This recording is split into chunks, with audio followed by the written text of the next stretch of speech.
খাগড়াছড়িতে কথিত দর্শনকে কেন্দ্র করে সহিংসতা, ষড়যন্ত্রে ভারতীয় গোয়েন্দা তৎপরতা ও দুই গ্রুপের ঐক্যের ইঙ্গিত। খাগড়াছড়িতে কথিত দর্শনের অভিযোগকে কেন্দ্র করে খাগড়াছড়ি জেলায় বাঙালিদের উপর হামলা, সহিংসতায় অন্তত ৩ জন নিহত হয়েছেন। স্থানীয় সূত্রে জানা গেছে, চলমান পরিস্থিতির নেপথ্যে দেশি বিদেশি চক্রান্ত এবং ভারতীয় গোয়েন্দাদের ভূমিকার ইঙ্গিত পাওয়া যাচ্ছে। খাগড়াছড়িতে এক মারমা কিশোরীর ধর্ষণের কথিত অভিযোগকে কেন্দ্র করে চলছে ব্যাপক অরাজকতা। শহরে প্রশাসনিক তৎপরতা বাড়ানোর গ্রাম পর্যায়ে সহিংসতা ছড়িয়ে দেওয়া হচ্ছে। এরই ধারাবাহিকতায় রোববার দিনভর জেলার গুইমারা এলাকার আশেপাশের গ্রামে বাঙালিদের বাড়িঘর ও স্থাপনায় হামলা হয়। সংঘর্ষে ৩ জন নিহত হওয়ার খবর পাওয়া গেছে। সহিংসতা এখানেই সীমাবদ্ধ থাকবে না, বরং পুরো পার্বত্য অঞ্চল ও দেশের অন্যান্য অঞ্চলেও ছড়িয়ে যাওয়ার পরিকল্পনা রয়েছে বলে জানিয়েছেন এই সূত্র।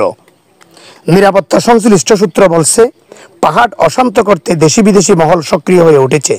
বিশেষ করে ভারতীয় গোয়েন্দাদের প্রত্যক্ষ ও তত্ত্বাবধানে পার্বত্য চট্টগ্রামে 2 বিবদমান সন্ত্রাস সংগঠন জনসংহতি সমিতি জেএসএস ও United Peoples Democratic Front UPDF ঐক্যবদ্ধ হওয়ার চেষ্টা করছে।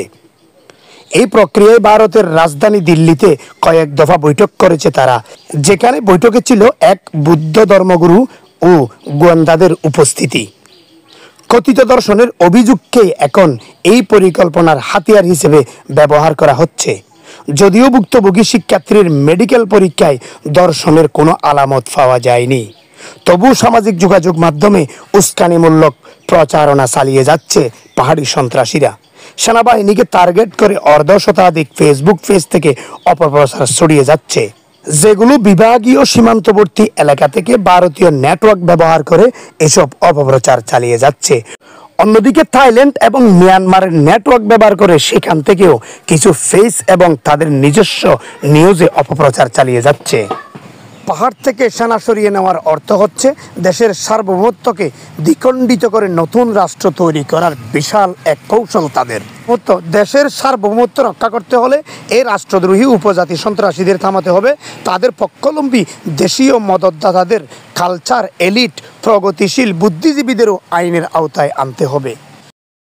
খাগড়াছড়ি রামেশ্বরপাড়ার এক নারী জানাচ্ছে, তাদের এলাকায় কেউ আন্দোলনে যায়নি, সব বাহির থেকে এসেছে। একথাই প্রমাণ মিলেছে ঘটনাটি আগে থেকে পরিকল্পিত ছিল। সামান্য ইস্যুকে ধারণ করে তাদের পূর্ব পরিকল্পনা অনুযায়ী তারা আন্দোলন চালিয়ে যাচ্ছে। সন্ত্রাসীদের এই আন্দোলন অশান্ত করে তুলেছে পুরো খাগড়াছড়ি তথা বাংলাদেশের সব জেলাকে। একটু শুনে আসি খাগড়াছড়ির রামেশ্বরপাড়ার এই নারী কি বলছে। আমাদের এলাকা হচ্ছে যে রামসু বাজার, কালকে হচ্ছে যে 144 ধারা করছিল। তো আমাদের এখান থেকে আমরা হচ্ছে যে রামসু বাজার এলাকা থেকে কেউ আমাদের এখান থেকে কেউ যায় নাই।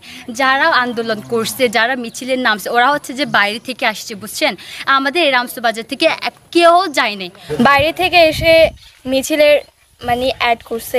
আমরা তো আমাদের রামসু বাজারে অনেকে বড় সদস্যরা আছে, ওরা মানা করছে, তারপরও ওরা ওদের কথা না শুনে বের হয়েছে।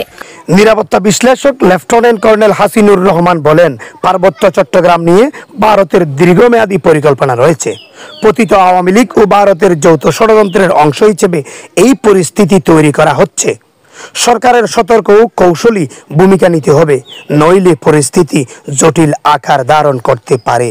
মাটিরাঙ্গা থেকে যখন যাত্রী নামে দিয়ে মোটরসাইকেল নিয়ে আসতেছিলাম, তখন গুইমারা উপজেলায় রামসু বাজার যখন মুখে আসছি গুদামের সামনে, তখন পাহাড়ি সন্ত্রাসীরা দেখতেছি সেনাবাহিনী এমনকি বাঙালিদের সাথে গন্ডগোল চলতেছে, ডাইরেক্ট গুলি করতেছে। তখন আচমকা আমার হাতে এসে গুলি লাগে, তখন এখান থেকে আমাকে বাংলাদেশ সেনাবাহিনী উদ্ধার করে। চট্টগ্রামের বিভাগীয় কমিশনার ডক্টর জিয়াউদ্দিন বলেন, প্রশাসনের সব শাখা পরিস্থিতি নিয়ন্ত্রণে কাজ করছে, তবে একটি মহল ইচ্ছাকৃতভাবে নতুন নতুন এলাকায় উত্তেজনা ছড়িয়ে দিচ্ছে, চেষ্টা করে যাচ্ছে যাতে উত্তেজনা আরো বাড়িয়ে যায়, পরিস্থিতি গুলাটে হয়, যাহাতে পাহাড়ে অশান্ততা বিরাজ করে। এসবের পিছনে থাকতে পারে পাহাড়ের সশস্ত্র সন্ত্রাসীদের সাথে সরাসরি মিয়ানমারের সশস্ত্র সন্ত্রাসী আরাকান আর্মির হাত, অন্যদিকে ভারতীয় গোয়েন্দাদের উস্কানিমূলক পরামর্শ। সব দিকে নজর রেখে দেশকে রক্ষা করতে এগিয়ে আসতে হবে, এমনটাই জানিয়েছেন বিশ্লেষকরা। মাহবুব আলম মিনার, ডেস্ক রিপোর্ট, ITN নিউজ।